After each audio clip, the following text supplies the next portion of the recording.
Brian, what's the most expensive tool in your toolbox? My scanner computer.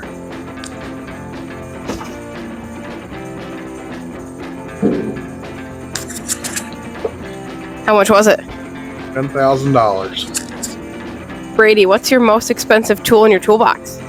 My electronic torque wrench.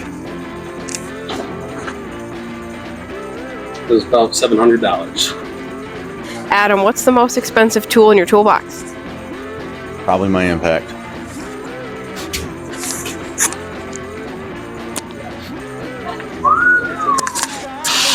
What is the most expensive tool in your toolbox?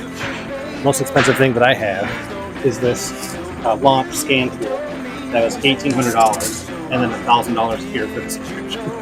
What is the most expensive tool in your toolbox? Probably my breaker bar. Like 300, I think.